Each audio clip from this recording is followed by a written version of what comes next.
ಹೇಳಿದ್ರೆ ರಾಹುಲ್ ಗಾಂಧಿಗೆ ನೆನಪು ಶಕ್ತಿ ಬಹಳ ಕಮ್ಮಿ ಇದೆ. ಇನ್ನಾದ 24 ಗಂಟೆ ನಶಾ ಮುಕ್ತರಾಗಿರೋ ನಶದ ಒಂದು ಇದರಲ್ಲಿ ಅಮಲ್ ಬದಲಾದ ಸೇರಿದ್ರಿಂದ ಅವರಿಗೆ ಯಾವ್ದು ಆಗುವಗಳ ಚಿಂತನೆ ಮಾಡುವಂತ ಶಕ್ತಿ ಇಲ್ಲ. ಅದರಿಂದಾಗಿ ರಾಹುಲ್ ಗಾಂಧಿಗೆ ಈ ಮಣ್ಣಿನ ಮೂಲಕ ಎಚ್ಚರಿಕೆಯನ್ನು ಕೊಡ್ತೇವೆ. ಈ ರೀತಿಯ ನಾಟಕವನ್ನು ಮಾಡಿದರೆ ಖಂಡಿತವಾಗಿ 97ರಲ್ಲಿ ಬಾಬ್ರಿ ಮಸೀದಿಯ ಒಂದು ವಿಚಾರದಲ್ಲಿ ನಮ್ಮ ಭಾವನೆಗೆ ಧಕ್ಕೆ ಬಂದಾಗ ನಮ್ಮ ಕಾರ್ಯಕರ್ತರು ಯಾವ ರೀತಿ ಹೋಗಿ ಆ ಬಾಬ್ರಿ ಮಸೀದಿ ಧ್ವಂಸ ಮಾಡಿದ್ರು, ಬಹುಶಃ ಅದೇ ರೀತಿ ಕಾಂಗ್ರೆಸ್ ಇರ್ಬೋದು, ರಾಹುಲ್ ಗಾಂಧಿ ವಂಶವನ್ನು ಧ್ವಂಸ ಮಾಡುವ ಕೆಲಸ ನಾವೆಲ್ಲೋ ಕಾರ್ಯಕರ್ತರು ಮಾಡಲಿಕ್ಕೆ ಮುಂದೆ ಅಂತ ಈ ಸಂದರ್ಭದಲ್ಲಿ ರಾಹುಲ್ ಗಾಂಧಿ ಅವರ ಇಡೀ ತಂಡಕ್ಕೆ ಎಚ್ಚರಿಕೆಯನ್ನು ಕೊಡಲಿಕ್ಕೆ ಬಯಸ್ತೇನೆ. ಹೇಳಿದ್ರೆ ರಾಹುಲ್ ಗಾಂಧಿಗೆ ನೆನಪು ಶಕ್ತಿ ಬಹಳ ಕಮ್ಮಿ ಇದೆ.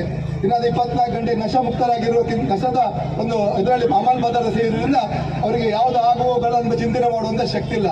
ಅದರಿಂದಾಗಿ ರಾಹುಲ್ ಗಾಂಧಿಗೆ ಈ ಮಣ್ಣಿನ ಮೂಲಕ ಎಚ್ಚರಿಕೆಯನ್ನು ಕೊಡ್ತೇವೆ. ಈ ರೀತಿಯ ನಾಟಕವನ್ನು ಮಾಡಿದರೆ ಖಂಡಿತವಾಗಿ 97ರಲ್ಲಿ ಬಾಬ್ರಿ ಮಸೀದಿಯ ಒಂದು ವಿಚಾರದಲ್ಲಿ ನಮ್ಮ ಭಾವನೆಗೆ ಧಕ್ಕೆ ಬಂದಾಗ ನಮ್ಮ ಕಾರ್ಯಕರ್ತರು ಯಾವ ರೀತಿ ಹೋಗಿ ಆ ಬಾಬ್ರಿ ಮಸೀದಿ ಧ್ವಂಸ ಮಾಡಿದ್ರು, ಬಹುಶಃ ಅದೇ ರೀತಿ ಕಾಂಗ್ರೆಸ್ ಇರ್ಬೋದು, ರಾಹುಲ್ ಗಾಂಧಿ ವಂಶವನ್ನು ಧ್ವಂಸ ಮಾಡುವ ಕೆಲಸ ನಾವೆಲ್ಲೋ ಕಾರ್ಯಕರ್ತರು ಮಾಡಲಿಕ್ಕೆ ಮುಂದೆ ಅಂತ ಈ ಸಂದರ್ಭದಲ್ಲಿ ರಾಹುಲ್ ಗಾಂಧಿ ಅವರ ಇಡೀ ತಂಡಕ್ಕೆ ಎಚ್ಚರಿಕೆಯನ್ನು ಕೊಡಲಿಕ್ಕೆ ಬಯಸ್ತೇನೆ. ಹೇಳಿದ್ರೆ ರಾಹುಲ್ ಗಾಂಧಿಗೆ ನೆನಪು ಶಕ್ತಿ ಬಹಳ ಕಮ್ಮಿ ಇದೆ. ಇನ್ನಾದ 24 ಗಂಟೆ ನಶಾ ಮುಕ್ತರಾಗಿರೋ ನಶದ ಒಂದು ಇದರಲ್ಲಿ ಅಮಲ್ ಬದಲಾದ ಸೇರಿದ್ರಿಂದ ಅವರಿಗೆ ಯಾವ್ದು ಆಗುವಗಳ ಚಿಂತನೆ ಮಾಡುವಂತ ಶಕ್ತಿ ಇಲ್ಲ.